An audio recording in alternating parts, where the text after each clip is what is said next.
Hello' ছাত্ৰ ছাত্ৰীসকল, এইটো ভিডিঅ'ত আলোচনা কৰিম যিসকল ছাত্ৰৰ মেট্ৰিক পৰীক্ষাৰ মাৰ্ক লৈ সন্তুষ্ট নহয় সেইসকলে ৰিচেকিঙত এপ্লাই কেনেকৈ কৰিবা, কেতিয়া কৰিব লাগিব আৰু কিমান টকা ফিজ দিব লাগিব আৰু কেনেকৈ তোমালোকে কপিবোৰ পাবা, গোটেইখিনি আলোচনা কৰিম। তোমালোকে ভিডিঅ'টো ফুল চাই থাকিবা আৰু স্কিপ নকৰাকৈ চাই থাকিবা।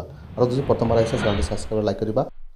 মই তোমালোকক ৰিচেকিঙৰ কাৰণে ধুনীয়াকৈ বুজাই দিম বা ৰিভলিউশ্যনৰ কাৰণে ধুনীয়াকৈ বুজাই দিম, তোমালোকে স্কিপ নকৰাকৈ চাই থাকিবা। চ' ইয়াত কৈছে সেৱা SSLC 2026 ৰিভলিউশ্যন এপ্লাই নাও। Students who are not satisfied with their marks in the Assam SSLC can opt to apply for re-evaluation or rechecking. Here are the details of SEBA SSLC result re-evaluation 2026. SSLC result 2026 re-evaluation key points. Apply within 12 days of the result declaration. অর্থাৎ result ঘোষণা হওয়ার অর্থাৎ যেহেতু 10 তারিখে result ঘোষণা হয়েছে, গতিকে result ঘোষণা হওয়ার 12 দিনের ভিতৰত তোমালোকে এপ্লাই কৰিব লাগিব। Fill out of the online form at seva-service.in। এইটো সেৱা চাৰ্টিফিকেট তোমালোকে এপ্লাই কৰিব লাগিব।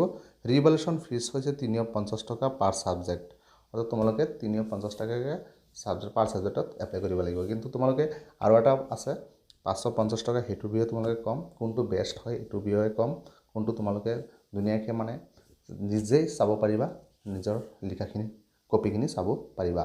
এতিয়া আহি গ'ল চোৱা how to apply for Assam SSLC result answer sheet photocopy.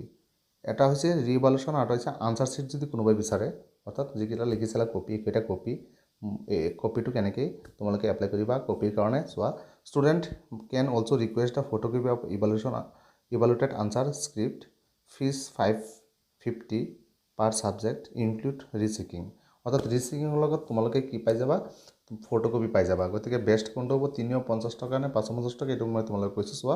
350 টকাত তোমালোকে ফটোকপি নোপোৱা, অৰ্থাৎ তোমালোকৰ কপিটো নোপোৱা, কি লিখিছিলা একো গম নোপোৱা, বহি চালেও চাব নাচালেও নাই। গতিকে তোমালোকে যদি যিহেতু 350 টকা ভৰি পাই, যিহেতু তোমালোকৰ ফটোকপি লাগে কি লিখিছিলা, গতিকে তোমালোকে 550 টকা পাৰ ছাবজেক্টত এপ্লাই কৰিবা, যাতে তোমালোকে ফটোকপি পাই যোৱা। আৰু এপ্লিকেশ্যন লিংকটো তোমালোকে seva-service.in গৈ পেলাই তোমালোকে এপ্লাই কৰিব পাৰিবা। এতিয়া চোৱা ইয়াত কৈছে হাউ টু এপ্লাই। ইয়াত চোৱা how to apply for SEBA Assam SSLC result 2026 photocopy of answer sheet. ইয়াত চোৱা কেনেকৈ এপ্লাই কৰিব লাগিব। Student applying for SEBA class 10 result revaluation can apply for obtain Assam SSLC photocopy of answer sheet. Students who are applying for obtain a photocopy of evaluated answer script along with rechecking will have to pay inner 550 per subject. ইয়াত কৈ দিছে the payment is made online. তোমালোকে পে'মেণ্টটো অনলাইনত কৰিব লাগিব, সেৱা ৱেবছাইটত এপ্লাই কৰি পেলাই। Visit seva-service.in to apply for rechecking and obtain the photocopy of the answer sheet. তাৰপিছত তোমালোকৰ ইয়াত চোৱা how to apply for Assam SSLC result 2026 rechecking. Student need to follow' the steps below to apply the SEBA 10th result 2026 re-evaluation. Result after rechecking will be shared within 30 days. তোমালোকে চোৱা যিদিনা 12 দিনৰ ভিতৰত, আজি 10 তাৰিখ, গতিকে 22 তাৰিখত তোমালোকৰ অফ হৈ যাব। 22 তাৰিখত ৰি-ইভালুৱেশ্যন বা ৰিচেকিঙৰ কাৰণে এপ্লাই লাষ্ট ডেট হ'ব। আৰু এই 22 তাৰিখৰ পিছত তোমালোকে 30 দিন গণা, 30 দিনৰ পিছত তোমালোকে ৰিজাল্ট পাই যাবা। যদি তোমালোকৰ মাৰ্ক বাঢ়ি যায় তেতিয়া আকৌ নতুনকৈ তোমালোকৰ নামত মাৰ্কশ্বিট ইছ্যু হ'ব।